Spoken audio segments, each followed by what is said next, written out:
Ladies and gentlemen, good day and welcome to the Q1 FY22 earnings conference call of Sun Pharmaceutical Industries Limited.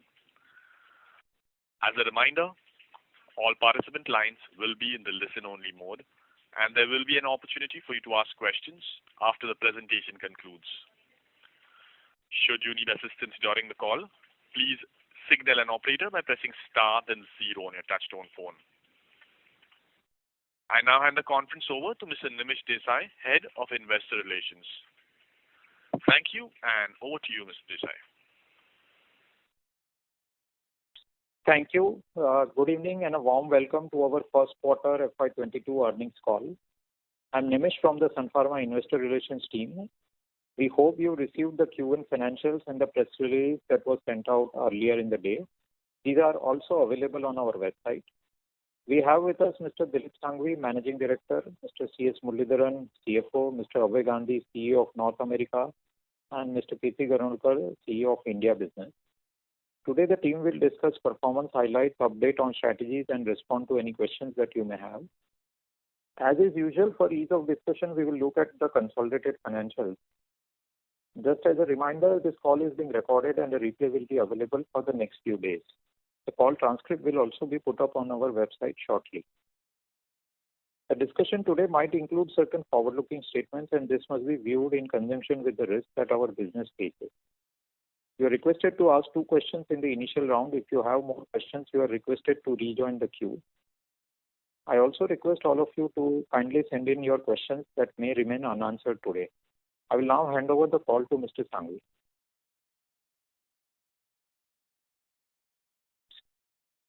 Thank you, Nimish.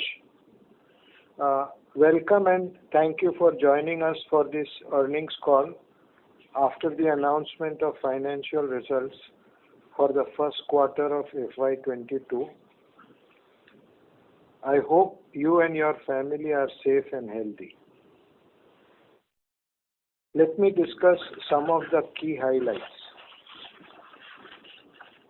We recorded the highest ever quarterly revenue in the first quarter. Consolidated sales for the quarter were at rupees 96,694 million, recording a growth of about 29% year-on-year and a growth of 14% quarter-on-quarter. All our businesses, excepting API, witnessed strong growth, driven by a combination of robust core business growth, low base of the last year, and sales of COVID and associated products. However, we are enthused by the all-round growth across all our businesses compared to Q4. Let me now update you on our global specialty business. For Q1, our global specialty revenue was approximately $148 million across all markets. Global specialty sales do not include Ilumetri end market sales. Specialty sales have increased over March 21 quarter despite the entry of Absorica generics and the subsequent reduction in Absorica sales. Ilumya sales have increased both on year-on-year and quarter-on-quarter basis.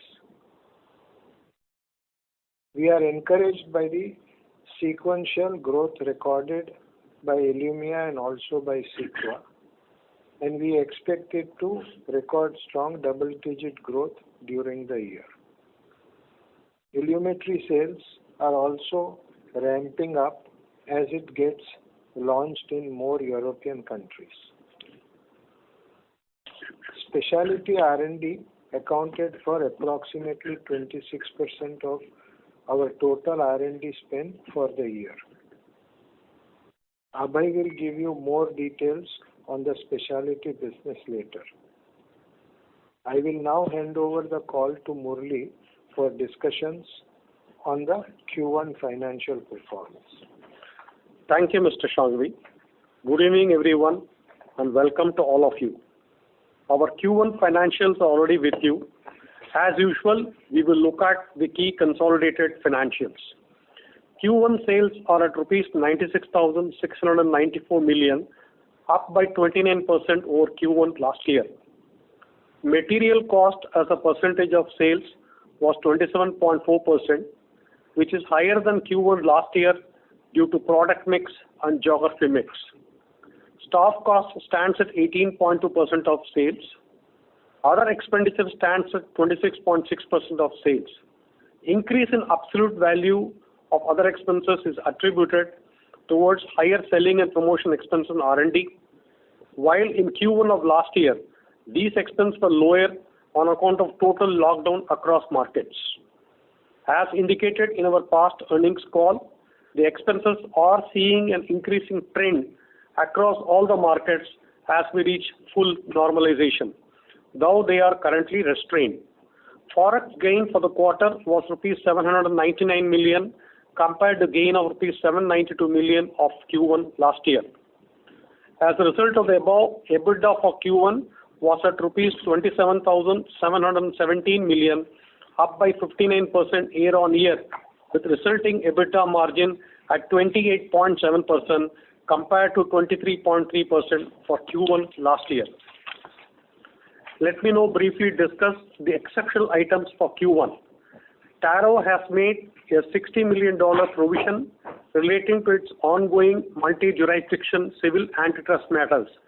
The exceptional items also include charges of rupees 1,503 million towards impairment of Dexa site and acquired intangible asset under development, and rupees 382 million on account of write-down of a manufacturing facility which has been classified as asset held for sale as per the requirements of Ind AS 105. Excluding the impact of exceptional items, the adjusted net profit for the quarter was at rupees 19,792 million, up 73% over adjusted net profit of Q1 last year. Reported net profit for Q1 was at rupees 14,442 million, while reported EPS for the quarter was rupees 6.02. Let me now discuss the key movements versus Q4 FY21. Our consolidated sales were higher by 14% quarter on quarter at rupees 96,694 million. Material cost stands at 27.4% of sales, which is higher quarter on quarter on account of product mix and geography mix. Staff cost stands at 18.2% of sales. However, in absolute terms, the staff cost has increased on account of annual merit increases. We had a forex gain of about rupees 799 million for Q1 as against forex loss of about rupees 108 million in Q4. As a result of the above, EBITDA for Q1 at rupees 27,718 million was higher by 39% compared to Q4. EBITDA margin for Q1 was at 28.7% compared to 23.5% for Q4. Adjusted net profit for Q1 at rupees 19,792 million was higher than the adjusted net profit of Q4 by about 47%. The company has repaid debt of about $185 million in Q1 FY22. Since over the last 5 quarters, we have repaid debt of about $765 million. As of 30 June 2021, we are net cash positive even at the ex-Taro level. Let me now briefly discuss Taro's performance. Taro posted Q1 FY22 sales of $147 million and adjusted net profit of $41 million. On a year-on-year basis, sales for Q1 FY22 were higher by 25%, while the adjusted net profit was higher by 42%. I will now hand over to Mr. Kirti Ganorkar to share the performance of our India business. Thank you, Murli. Let me take you through the performance of our India business. For Q1, the sales of branded formulation in India were 33,084 million, recording a growth of 39% over Q1 last year. India business accounted for about 34% of consolidated sales for Q1. The growth was driven by a combination of core business growth, sale of COVID-related products, and low base of last year. Sale of products used in treating COVID symptoms and other associated products accounted for about 8 to 10% of India's sales for Q1. However, I am happy to announce that we have recorded a strong growth in the underlying base business, even if we exclude COVID-related product sales. In terms of the growth, core business growth, we continue to witness good growth in chronic segment, while the sub-chronic segment was a significant growth contributor for the quarter. The second wave of COVID infections in India, particularly in April and May months, impacted our field activities. Many states in the country had imposed lockdown restrictions, which has resulted in savings in selling and travel costs. For Q1, we launched 13 new products in the Indian market. Sun Pharma is the largest pharmaceutical company in India, and we have about 8% market share in the domestic market as per June 2021 AIOCD AWACS MAT report. As per SMSRC report, we are number one ranked by prescription with 10 different doctors categories. We also continue to remain the partner of choice for in-licensing of products given our strong number one position in many therapy areas, including therapies for the treatment of COVID infections coupled with our large distribution network. I will now hand over the call to Abhay. Thank you, Kirti. I will briefly discuss the performance highlights of our US businesses. For Q1, our overall sales in the US grew by 35% over Q1 last year to $380 million. While all our businesses in the US have grown, the main driver of growth was the specialty business. US accounted for about 29% of consolidated sales for the quarter. Our specialty revenues in US have grown over Q1 last year, mainly driven by Ilumya, Cequa, Levulan, and Absorica LD. Specialty sales have also grown compared to March 2021 quarter, despite the drop in Absorica sales. While doctor clinics have been open in the US during the quarter, the situation is yet to fully normalize. Patient flow to doctor clinics as well as frequency of doctor calls by our medical reps are both still below pre-COVID levels. All of you would have seen a recent announcement of in-licensing of Winlevi in US, an anti-acne specialty product subject to HSR clearance. Winlevi is a new class of topical medication in dermatology and will complement our existing oral acne portfolio. The addition of Winlevi further strengthens our position in the acne segment. It is already approved by the US FDA, and we expect to commercialize it in the US in the October-December 2021 quarter. Let me now update you on our US generics business. While the US generic business continues to be competitive, the Sun ex-Taro generic business has recorded growth both on year-on-year and quarter-on-quarter basis. This growth is driven by a combination of new launches and better supply chain management. I will now hand over the call to Mr. Shanghvi. Thank you, Abhay.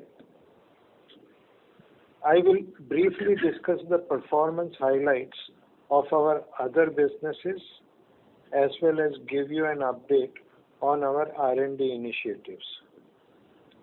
Our sales in emerging markets were at $218 million for first quarter, up by about 25% year-on-year.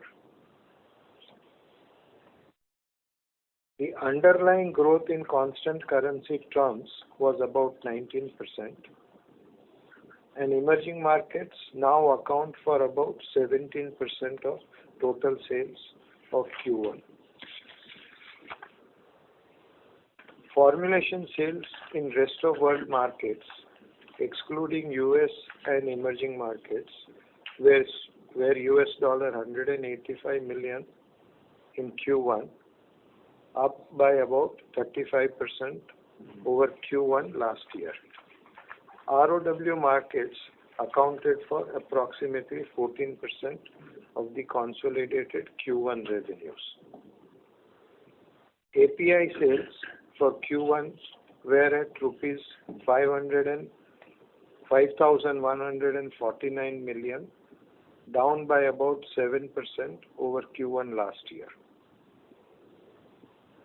We continue to invest in building a R&D pipeline for both our global generics and the specialty business.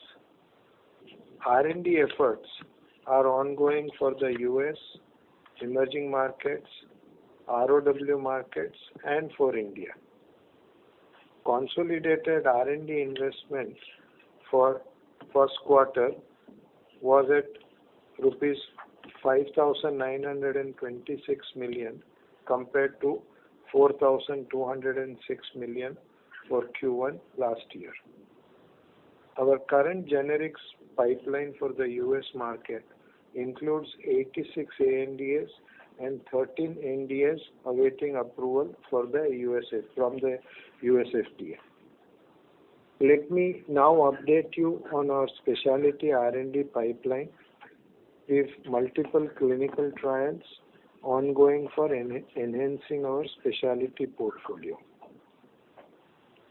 The key molecules include Ilumya, which is undergoing phase 3 clinical trials for psoriatic arthritis. SCD-044, undergoing phase 2 clinical trial for atopic dermatitis and for moderate to severe plaque psoriasis. MM2 is also undergoing phase 2 trial for treatment of knee pain in patients with symptomatic knee osteoarthritis. And finally, our GLP-1 agonist is in phase 1 trial for diabetes. With this, I would like to leave the floor open for questions. Thank you. Thank you very much. We will now begin the question and answer session. Anyone who wishes to ask a question may press star and 1 on a touchtone telephone. If you wish to remove yourself from the question queue, you may press star and 2.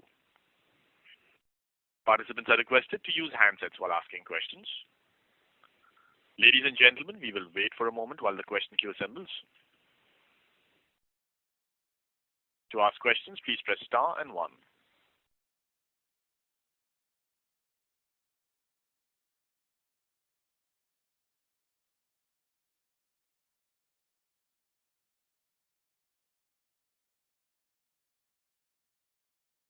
The first question is from the line of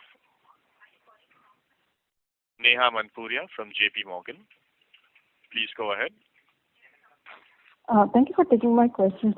A bit on the recent Winlevi in-licensing.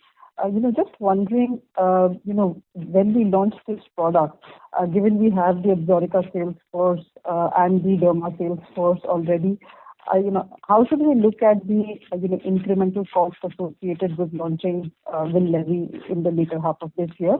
And second, could you explain, the differentiation of this product versus this is a new mechanism of action, but you mentioned that in the press release, but, how confident are we of, the target market share the partner has mentioned in the communication previously?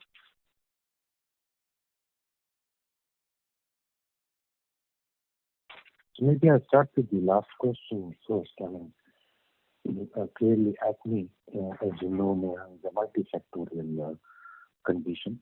And at least there are 4 different pathways and problems which can cause acne. in the last quite a few decades, no new mechanism of action has come forward. This is the first one, and it at least addresses two distinct pathways out of the four. And therefore, in hormonal acne, whether it is in males or females, this would be a very good addition to the armamentarium of the doctors. On the other hand, if you see Absorica, I mean, the indication is very specific. It's only in severe nodular acne that cannot be cleared by any other treatment, including antibiotics. So it has a niche in the treatment of acne.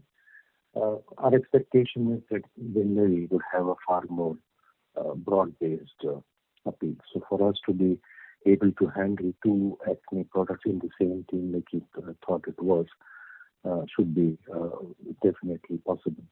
So the Absorica team, which already has the relationship with the customer, will be the one that will be marketing this product, and I think they are best positioned to make it into a good, successful product for the company. And in terms of launch activity, would this require higher spend, given this is more broad-based than Absorica was, and I'm assuming you would have scaled down Absorica spend over the years?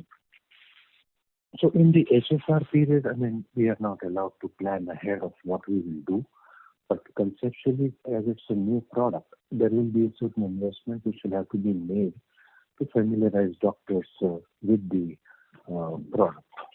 So directionally, yes, we will have to do some investment on the product. To be honest, how much and all, we haven't even figured it out as of now. Okay, fair enough. And my second question is on Cequa. We launched the DTC earlier this year. Last call, you also indicated, more sort of stepping up on the promotion efforts that has sort of gotten impacted because of COVID. Where are we in the entire process, and by when do we expect to see momentum in the Cequa market share? I know you mentioned there has been quarter-on-quarter growth, but in terms of market share, when do you think there could be a improvement in the market share traction?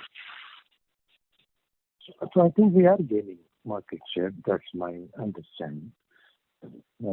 Yes, sure, all of us would like even faster growth than what we are seeing, but I think we are gaining market share. So I think for a new product, it will take time to ramp up. And we started DTC, as I told you, 2 quarters ago. This will be the second full quarter of DTC.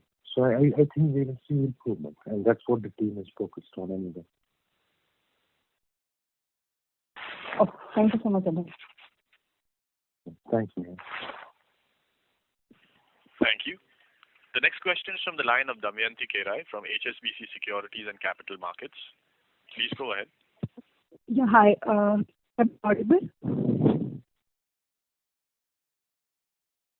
Hello? Yes, please go ahead. Okay. Thank you for the opportunity. So my question is on Ilumya. Can you specify the sales number the way you have done in previous quarters?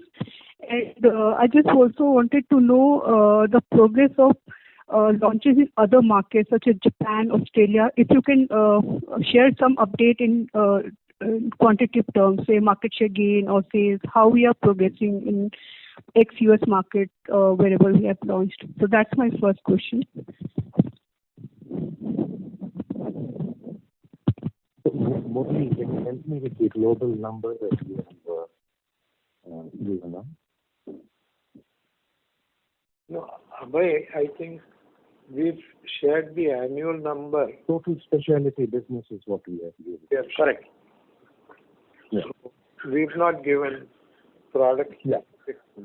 No, that I know. But the total specialty business, I think I don't recall, was it 143 or 145 for the $48 million total this quarter. Yeah, that is what we have this year. Last year, And 81. Yeah. Yeah. And product specific numbers we haven't given. So this is total specialty business that we have given. So Q1 last year, our total global specialty revenues was $81 million. Okay, so you are not specifying a product specific number for the quarter, just to clarify. Yeah, we are not specifying product specific. We have been sharing global specialty revenues of all the branded products. Okay. And so progress in other geographies, the key geographies where this product has been launched, say Japan or some other markets, big markets? So Japan, I think we are in the process of getting entry into hospitals, because unlike many other countries, Japan still has different restrictions on COVID and medical reps being able to visit hospitals. So the offtake is a little bit likely to be a little bit slower, but our Japan is very confident about becoming successful with the product. Australia also, I think we continue to grow the product quarter after quarter. And in terms of getting new patients, I think it's competing quite well within the IL-23 class. Okay, so that's helpful. My question is on US generic business. So you mentioned business remains competitive, but what are your observations on US pricing environment recently? Some of your peers have faced some challenges. So on your portfolio, what kind of changes or changes you are observing on the pricing part? And how do you see US generic business moving up from current level in terms of growth over next few quarters? So we have consistently maintained that the pricing environment remains challenging. And it is, of course, a product-specific thing. And depending on the product, you could face slightly more or slightly less pressure. That's been a consistent stand, and nothing has changed, which makes me think any differently.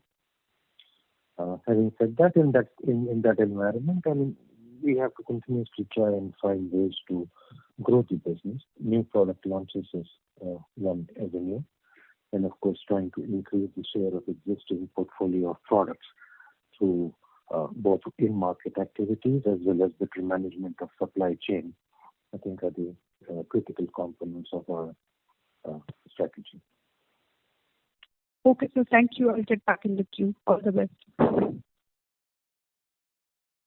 you. The next question is from the line of Krish Mehta from Enam Holdings. Please go ahead. Hi. Congratulations on a great set of numbers, and thank you for taking my question.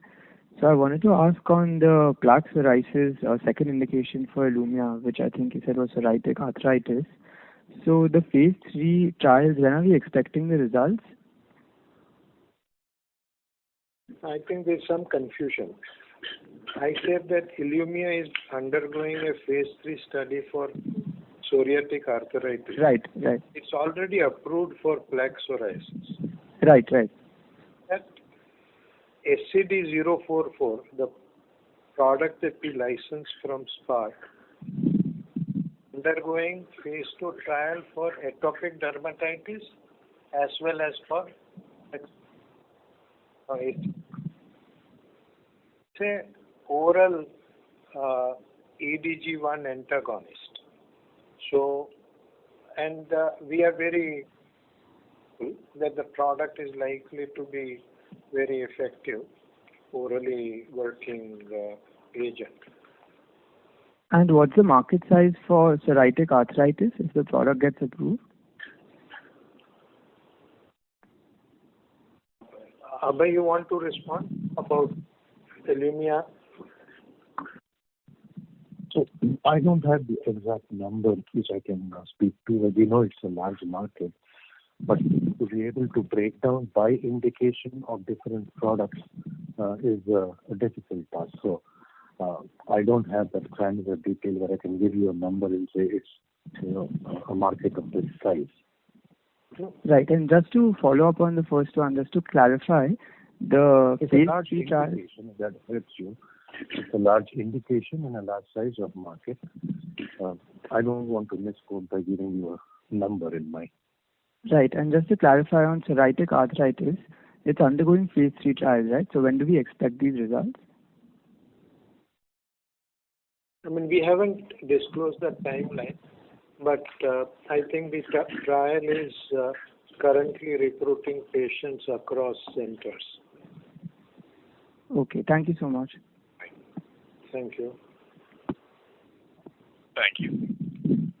The next question is from the line of Anubhav Agarwal from Credit Suisse. Please go ahead.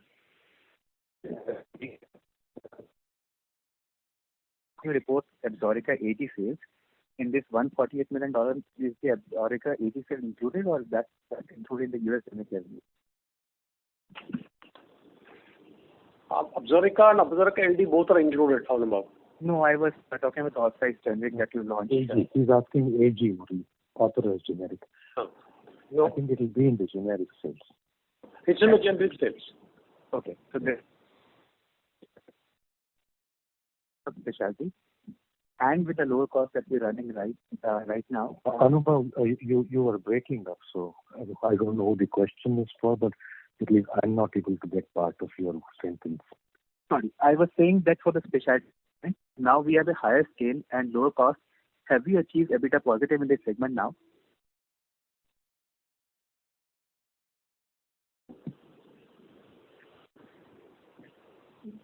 No, We've shared a period that hopefully by next year or in subsequent year it will become positive. So that's not changing. So you mean to say, Dilip, by FY23 you expect it to be EBITDA positive? I mean, if we are able to gain market share and grow, then hopefully we should be able to. And I think that Thank you. I am happy with the progress that we are making.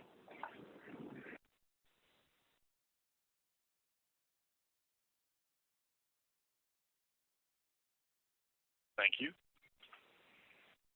We move to the next question. The next question is from the line of Sameer Baisiwala from Morgan Stanley. Please go ahead.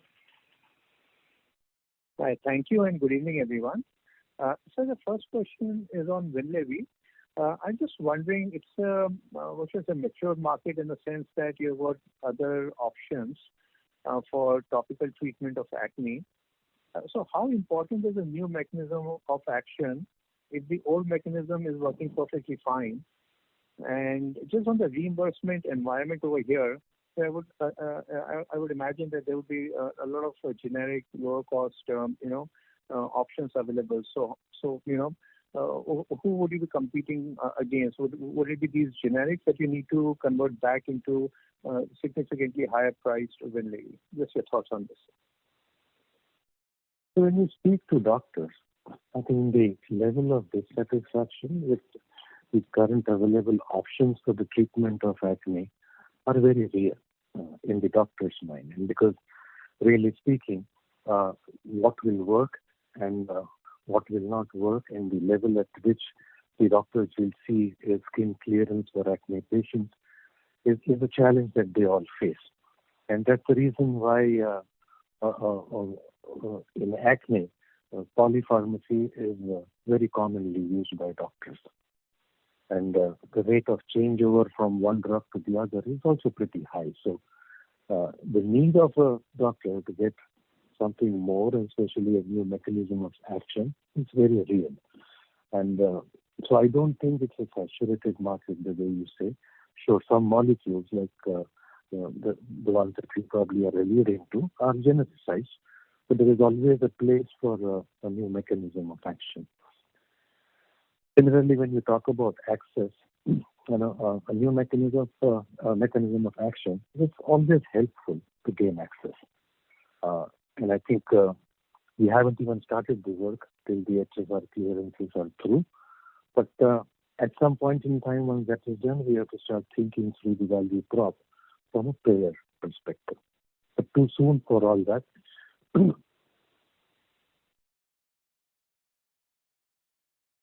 Yeah, thanks, Abhay. That's very helpful.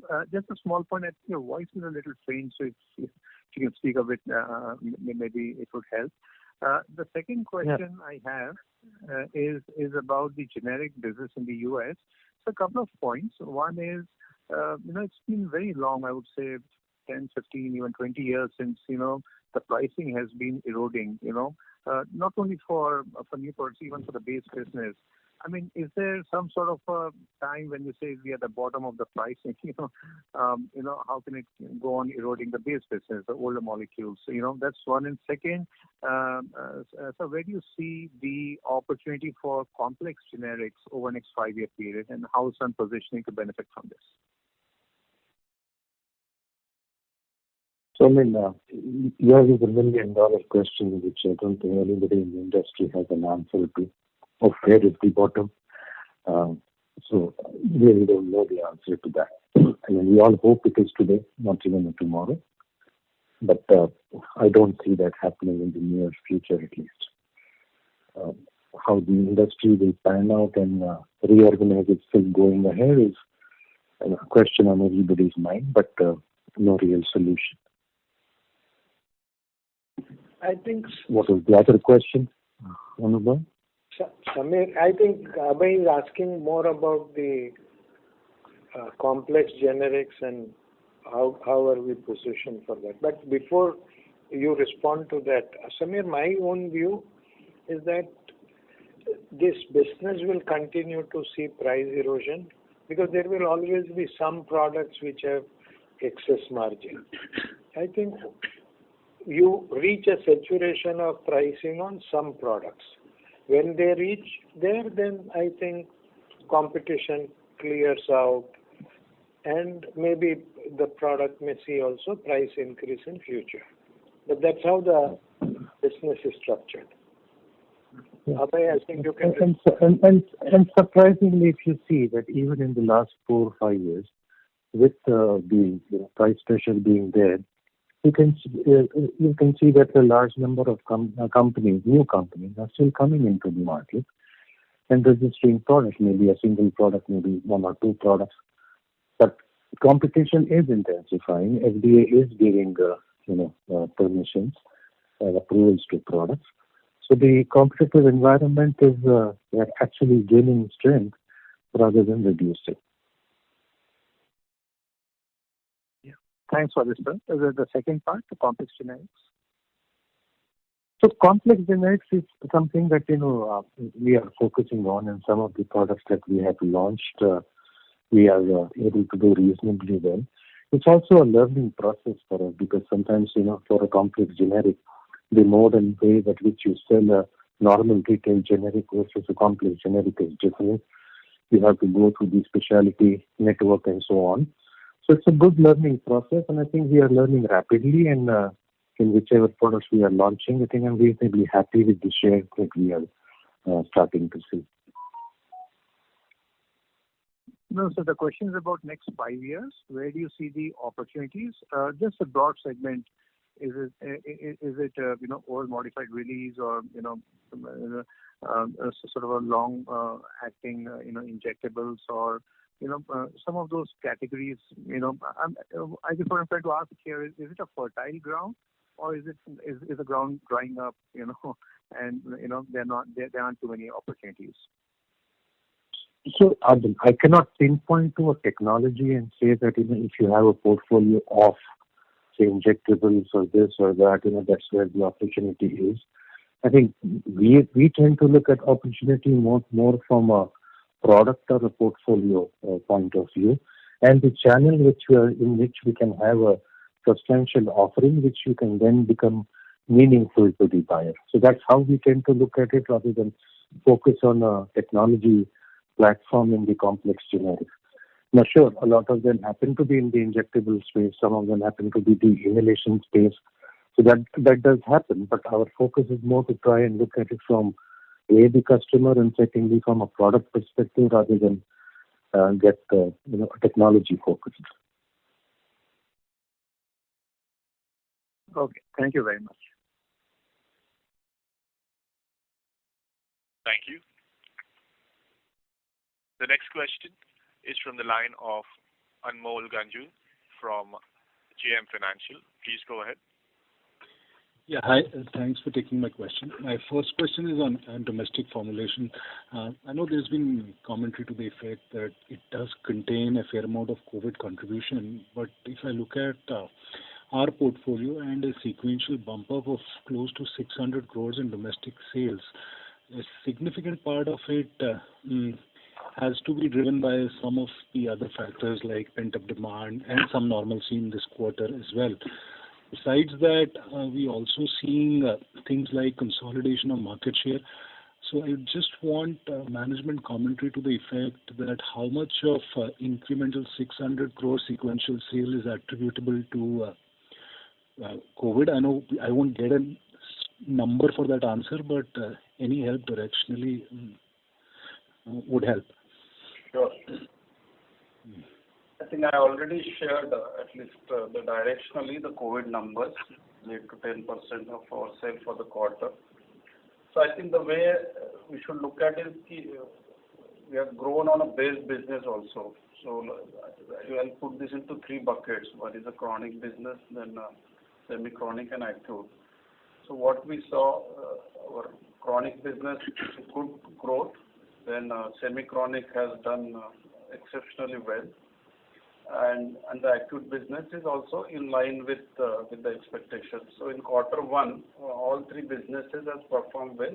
And in addition to that, we got some upside from the COVID sales. But this is Sun Pharma performance. But if you look at both in IMS and as well as in AVAX, overall the IPM, the Indian pharmaceutical market, has also grown substantially during this first 3 months. So we are in line with market. We are not very different from the market, but I'm happy that in spite of COVID and challenging times in the month of April and there were lockdowns, our team could perform well and our base business has grown in double digits. Thank you. That's helpful. My second question is to Dilip Bhai. Dilip Bhai, this is with reference to some of your earlier remarks where you said that at some point, obviously, there are a large amount of products in the US where competition will withdraw owing to the challenged pricing scenario. Just trying to understand in your assessment, how far are we from that? Because you have been, contrary to a lot of industry commentary for the last 6 quarters, emphasizing that US pricing has not turned the corner, and a lot of trends have validated that view. Also trying to understand from a 3 to 5 year standpoint, given now that the cash machine is chugging along, $185 million repaid in the quarter, are we ready to make incremental investments in the specialty portfolio to take it to the next level, or we'll await execution milestones on the existing portfolio? Thank you. So I think we believe that in addition to our existing business, with our cash flows and our ability to find an appropriate place for this cash flow, opportunity to invest in creating a global scale as well as global specialty business is an important opportunity for us, and we are focusing on strengthening our ability to succeed in that. I am happy with the progress that we've made, and this progress allows us to confidently look at potential future opportunities that will come our way. Because if we are able to successfully execute, that will give us the confidence to do more transactions. So we will continue to focus on growing our existing business and also look at additional opportunities for us to grow. Because if you've seen Sun Pharma, I think it's a history of organic growth and bolt-on acquisitions or sometimes more strategic acquisitions, so that we can continue to grow at a significant pace even on our very large base business.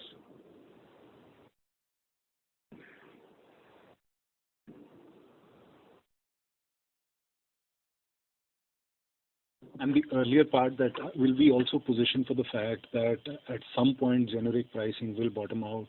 In your assessment, what is the distance we are away from it, if at all? Or? No, I think for you generic price is a amorphous statement. For us in the industry, we look at product-wise pricing. So at any point of time, there are products which are, let's say, likely to see a price increase.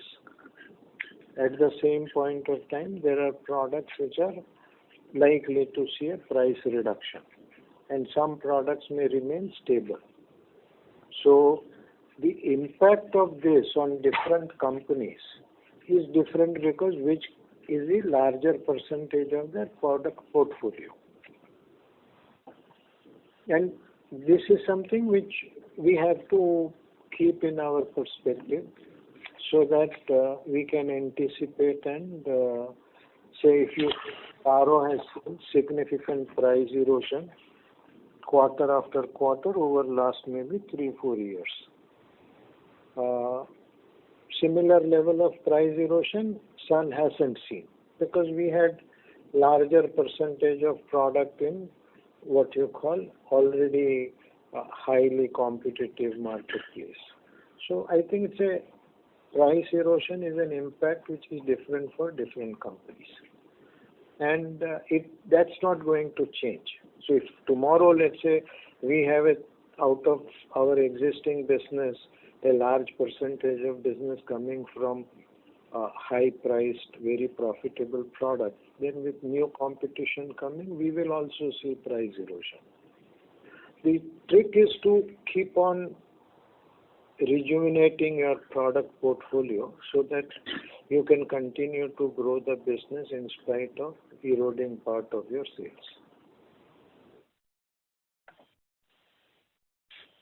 Thank you. That's helpful. Thank you. Thank you. The next question is from the line of Nithya Balasubramanian from Bernstein. Please go ahead. Yeah, hi. I had one question on Winlevi. So is the licensing agreement restricted only to the approved brand, or will this also extend to any future optimizations that Ethiopia might do on the clascoterone formulation?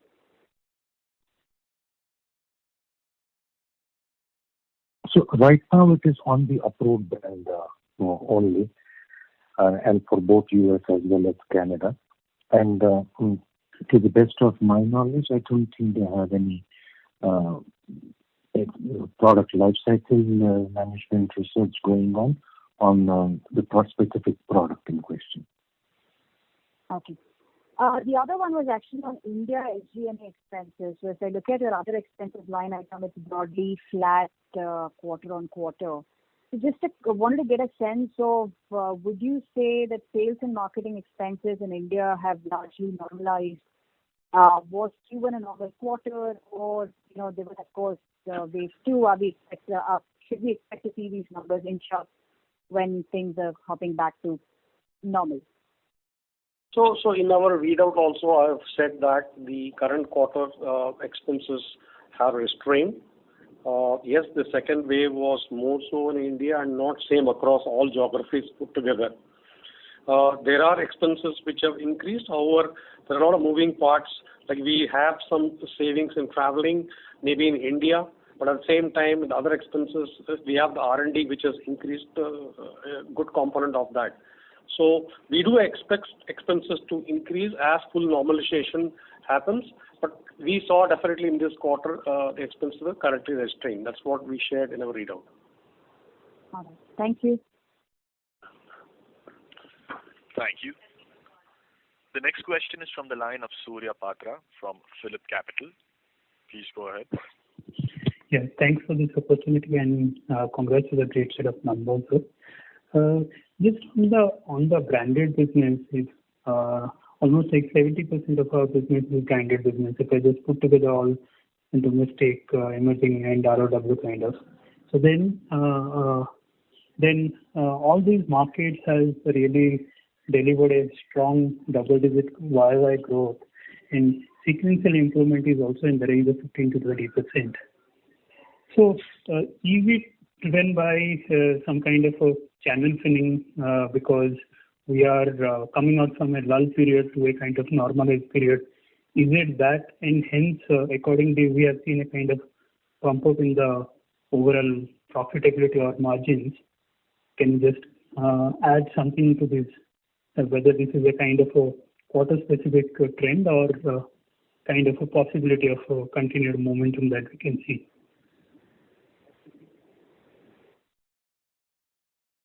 So I think yes. we need to factor multiple issues before we respond. Sure. Because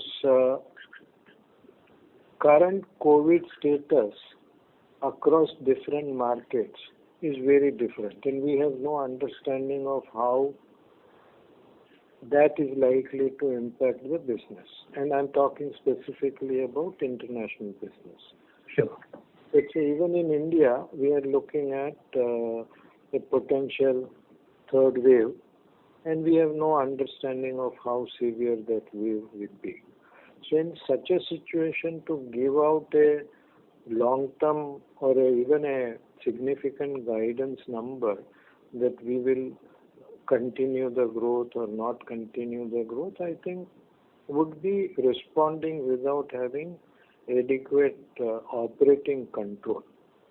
I think what we are happy about is that in a challenging environment, all our businesses have found ways to deliver significant growth more than what they were giving in the past, and also, as I speak,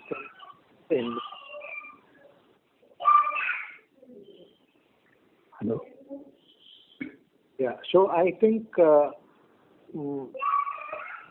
part, I think I am reasonably confident that our teams will continue for things that are not in our control. Okay, but this is not the channel filling kind of development and which led to the branded market, strong growth in the branded market. Is that correct, sir?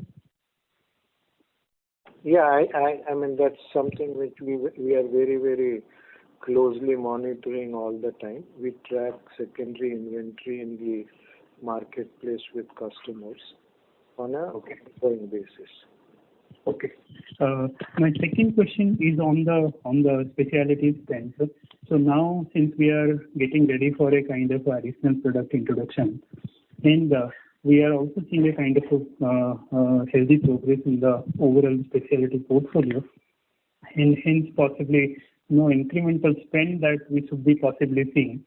So, given these two facts, so is it fair to believe that the SG&A spend on the specialty side is likely to either remain flat or kind of correcting kind of a trend that we can see going ahead?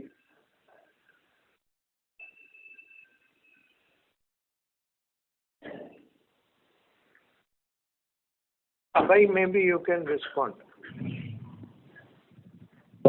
I got the question in very jerky tone. So if I had to state what I've understood, your question is that will the specialty spend with the addition of Winlevi remain flat or it will increase? Is that the question? Yeah, considering new product introduction and also potentially reduction in the current spend rate in the portfolio. So what is the trend that one should see for? So first of all, I mean, how much we are going to spend on Winlevi, we haven't even reached there till we complete the HSR phase.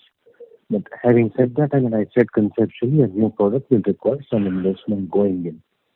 But you also have to factor in your thinking that the kind of expenses we used to make on Absorica will come down. There will be an expense on Absorica LD for sure, but still there will be some reduction in the expense which we would have otherwise done on the whole Absorica franchise on a higher turnover. So that to some extent, and that's my hope, and I said we haven't done the work in as yet, will normalize to some extent. Other businesses, when required, if we have to invest, we will, keeping a long-term view in mind. And where we think the spending has been optimized, and on the same expense base now, the real task is to grow share of market, we will go on those directions. So again, it will be dependent on a particular product, what kind of life cycle it is in, what kind of investment it requires, and we will look at it definitely very prudently. Sure. Just a small clarification. Whether the Levulan has become normalized in this quarter, that is one. And secondly, if you can share, sir, in the share of Ilumya in the IL-23 category in US, these two things, can you please just clarify? So Levulan share has normalized, but remember that quarter one is also a low quarter for Levulan because of the seasonal factor. Also, if you see the overall market, I don't think it has come back to normal. Number of cases that a doctor is able to see with social distancing norms and all is lesser than what it used to be maybe a year and a half ago. So when we say normalized, I mean it is up from the COVID times, but I don't think it is back to where it should be in a pre-COVID environment. Sure. So two ways of looking at the whole thing. And the second question was share of Ilumya of the IL-23 market. I think don't recall the exact number, but in the ballpark, I think it should be in the range of around 8% or so. Okay. Sure. Thank you, sir. Wish you all the best. Yeah, thank you. Thank you. The next question is from the line of Nimish Mehta from Research Delta Advisors. Please go ahead. Yeah, thanks for the opportunity. Just one small question. Earlier, we used to feel that doctors would prefer IL-23 over IL-17. Has that still remained like that, as in with increase in sales? Are we more confident about that, or what is the new understanding on the same?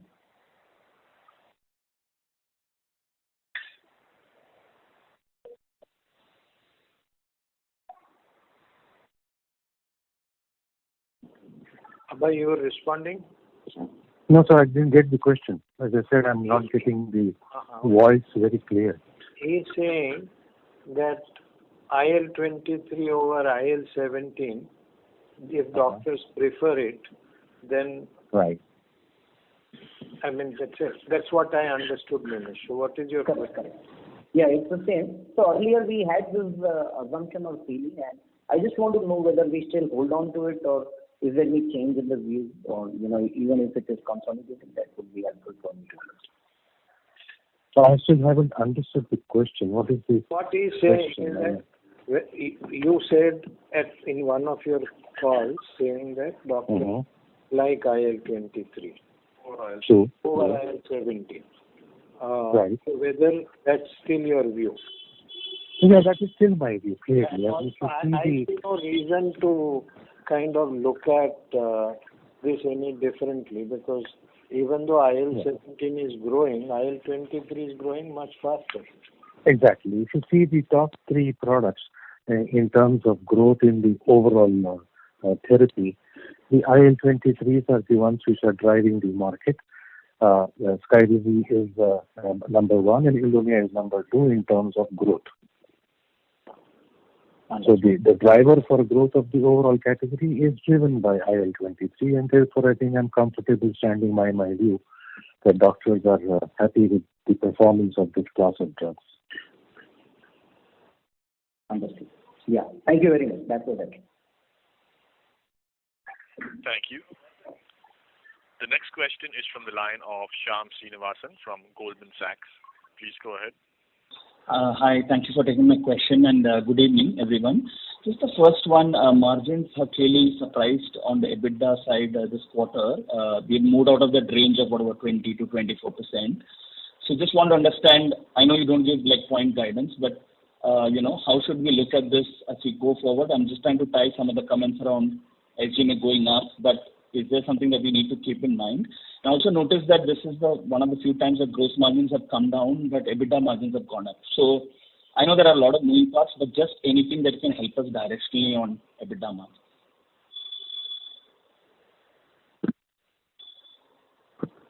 So Shyam, as we said, that the expenses in the current quarter relatively have moved up comparatively. However, different geographies have different impact of the second wave. In India, in April, May, they were impact. So overall, what we are saying is that the expenses will inch up as normalization increases. However, the company continues to focus heavily on cost optimization and improving efficiencies. That's one of the reasons, if you see last 8 quarters, there is a consistent improvement we're trying to make on the overall EBITDA margins. The effort will still continue. It's pushed by the strong growth in top line and operational efficiencies. Got it. That's very helpful. Last question is on R&D. I think we've called out quite a lot of clinical trial activity. We are at about 6% or so. Is there anything that we are budgeting higher? Is it 6 to 7% or 7 to 8% like we've seen in some of your press releases? So just want to understand how should we look at R&D? Is that going to be bunching up, or you think the way it is in terms of the different trials for the different candidates? How should we look at that number? Thank you. I think you should range between 7 to 8%. Got it. Very helpful. Thank you and all the best. Thank you. Thank you. The next question is from the line of Sayantan Mashi from Credit Suisse. Please go ahead.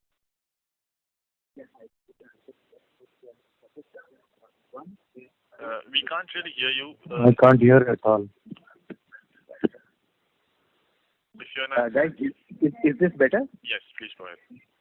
Okay. So my first question was on ILUMYA. Just wanted to get a very broad clarity. If we consider two segment, commercial segment and the Medicare segment, of the total sales today, which will be largest segment out of these two? The commercial segment will clearly be the bigger segment. Commercial segment will be larger of the two, right? Correct. Okay, thank you. And the second question was on the WINLEVI. When we evaluated the molecule, Cassipure talks about... When we what? Sorry, your voice is breaking for me. When we what? Today is a bad day. So when we evaluated the molecule... Evaluated. He's talking of WINLEVI, Abhay. Yeah. Yeah, so Cassipure talks about them having a pre-discussion with the doctors, talking about efficacy levels similar to Epidu and Axon. But both the molecules will go generic soon. So in your evaluation, what's the impact? So those molecules, the kind of 1 million plus prescriptions they have done, what would be the impact of them going generic before or around the time when you'll be launching this molecule? So my answer is what I said earlier. I think for a new mode of action, there is enthusiasm at the doctor's level because of the dissatisfaction with current therapies and the outcomes, and also the use of polytherapy. So I think both these gave me the optimism that despite the fact that two products will be going generic around the same time that we launch our product, there will be interest in the doctor community for initiating use of our product. So that's one of the things that we factored in. You're right in our entire evaluation of the product. Okay, thank you, Abhay. Dilip, just a question to you on the specialty segment. It's a clarification from the earlier question I asked. We are right now running anywhere to $600 million. If I R&D, which is roughly about $8 million, and I think I'm not able to hear you very clearly. So. No, but I'm trying to ask, even outside R&D, are we still EBITDA negative? So we don't break out such detailed responses, but I think my long-term view is always that at some point of time this business will become far more profitable and will justify with return on investment in line with our other profitable businesses. So we will continue to invest on this business, and also I think like what Abhay said is that even though all our businesses in the US have grown, our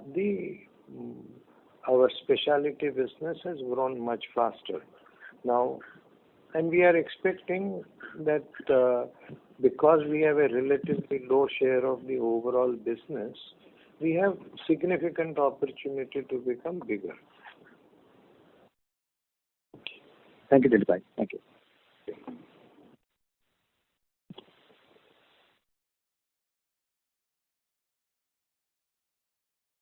Thank you very much. We'll take that as the last question. I would now like to hand the conference over to Mr. Nimish Desai for closing comments. So thank you everybody for taking the time out and attending our call. If any of your questions have remained unanswered, do send them across and we will have them answered. Thank you and have a good day. Thank you very much. Thank you. Thank you.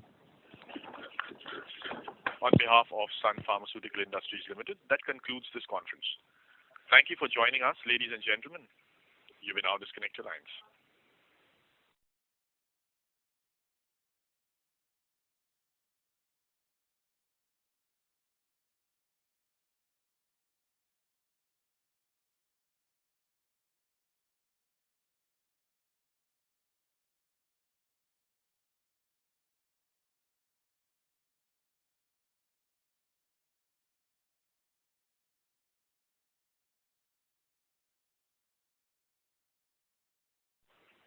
Playback is complete.